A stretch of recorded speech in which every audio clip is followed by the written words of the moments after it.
6 of verse 40. Who most infect the minds of all the people they meet? Infect, like with the disease. Okay? Those with harmful intent, but soft and cunning words. Who most infect the minds of all the people they meet? Those with harmful intent, but soft and cunning words. Okay, so we can put ourselves on both sides of this situation. Yeah, not just on one. Yeah, we usually think, they infected my mind with their soft and cunning words. Okay, but if that happens, don't we have some responsibility? Wasn't it us, or isn't it us, that is naive and, you know, not thinking clearly, not assessing situations properly, you know, and instead, you know, because often when we are attached to someone or something, we project goodness on them, and then whatever they say, whatever they do, we don't use any discriminating wisdom because we want so bad to love them or be loved by them that we take anything they say as the truth. So we leave ourselves open to other people's soft and cunning words. And the real culprit is our own attachment. Isn't it? Yeah? And we can see this when we're attached to someone or something. Boy, I mean, we lose our discriminating wisdom because we want so bad for something to be a certain way that our mind just makes it that way until it falls apart and we realize it was never that way to start with. Okay? So, you know, on one side, this doesn't mean being suspicious of other people, but it does mean, you know, looking at things clearly, not through the lens of my needs, my wants, all my attachments, yeah? But just looking at things clearly, assessing them clearly, okay? And so that's our responsibility. Then, so that's when we're on one side of the soft and cunning words. The other side is when sweet, innocent me, you know, speaks in a way that I really didn't mean that. You misinterpreted it, but I really did mean it. Do you know what I mean? Yeah? It's like, yeah, I want to deceive somebody. I want to hurt somebody's feelings. I want somebody to believe something that isn't so. I'm in my manipulation mood. But I don't want to look like I'm manipulating. Yeah, I don't want to look like I'm hurting. I don't want to look like I'm doing what I'm really doing, motivated by my own harmful intent. And then sometimes, in some situations, I don't even acknowledge my own harmful intent to myself. I think what I'm doing is proper behavior. Yeah? And then it's only maybe a month later, or sometimes years later, I look back and like, oh wow, my motivation stunk, you know. How was I so blind to my own motivation? Yeah. Or sometimes we are aware of our motivation, but, you know, we're out to get something for ourselves, or to teach somebody a lesson for their own benefit, right? Yeah, out of compassion. We do that so much, don't we? Yeah. So, you know, on both sides of this situation, whether we're the one being deceived or whether we're the ones deceiving, You know, on both sides we have some responsibility. And the thing is about this is that when we accept our responsibility, no matter which side we're on, then it's possible to, at least in our own minds, resolve the situation with the other person and put it down. Whereas when we don't accept responsibility and we constantly project it onto other people, look what they did to me. They manipulated me. They deceived me. They used soft and cunning words. Yeah. Or they should have called me on what I was doing. Yeah. Yeah, sure.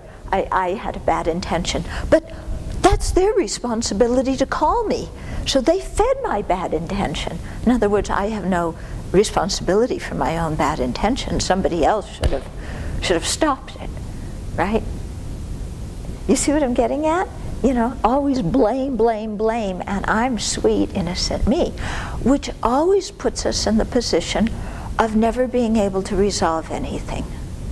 Whereas when we're able to own our own responsibility, and I'm not talking here about blaming ourselves or assuming responsibility for things we're not responsible for, but for clearly seeing situations and accepting responsibility, then we can clear things up and we can go forward in our lives with a clear heart and a clear mind and having learned something from the situation.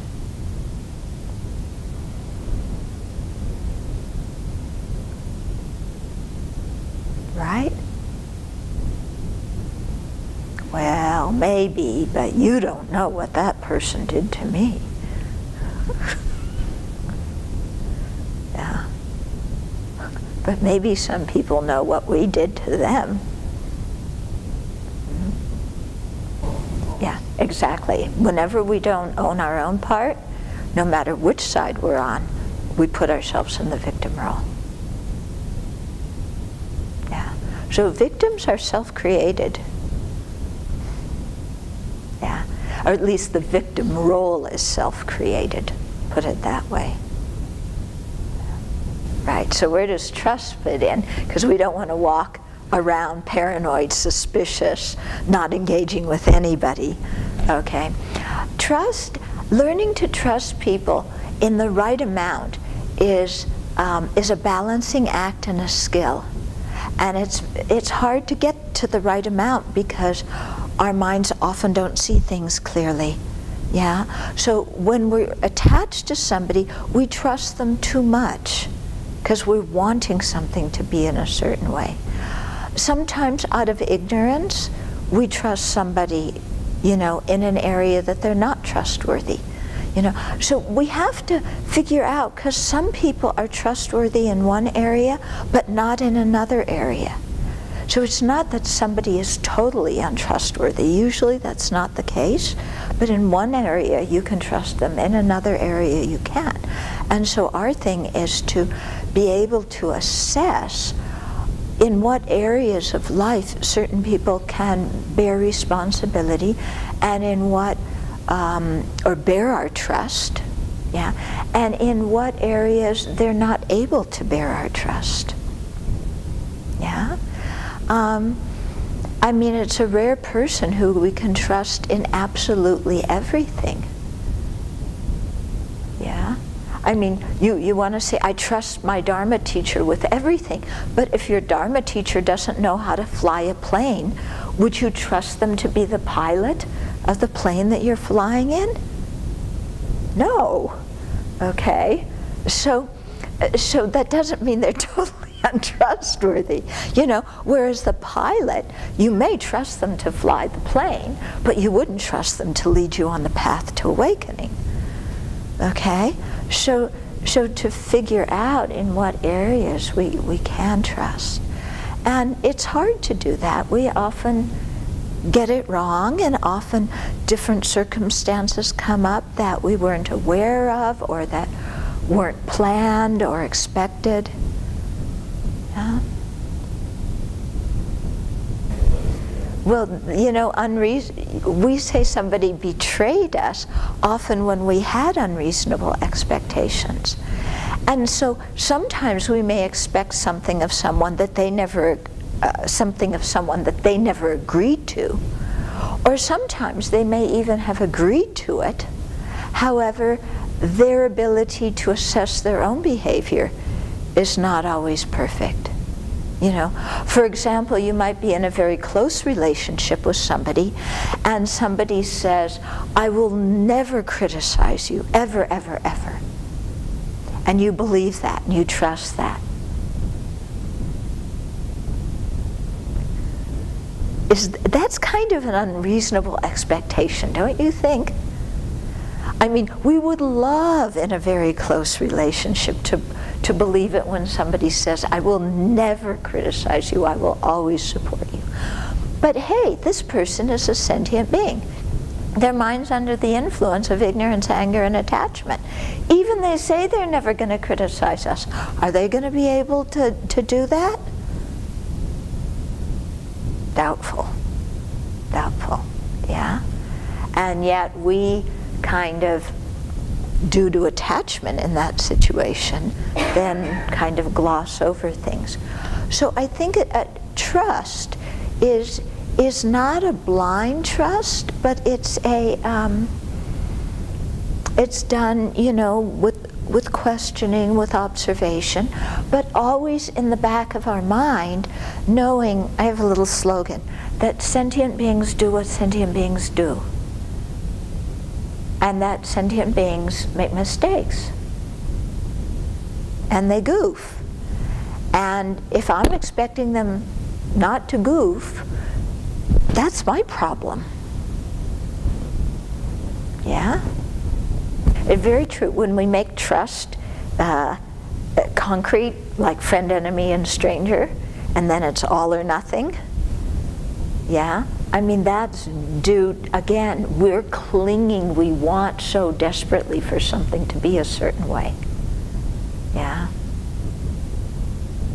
And this is, you know, life knocks us around in a lot of ways about this. For sure, we're all going to get knocked around. Yeah?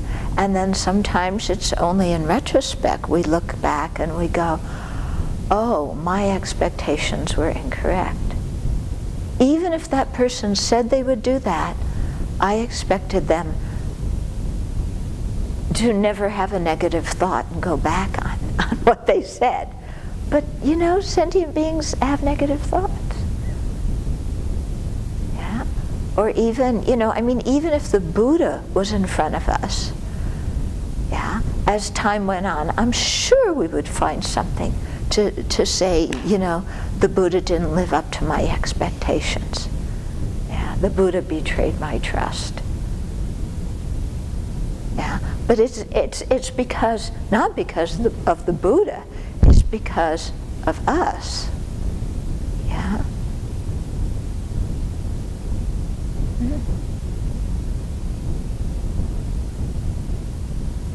So this is sometimes quite painful in our lives, huh?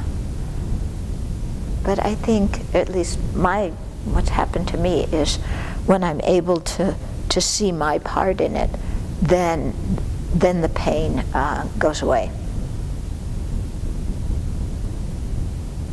Yeah. Because then I know, oh, okay, I can do something about this.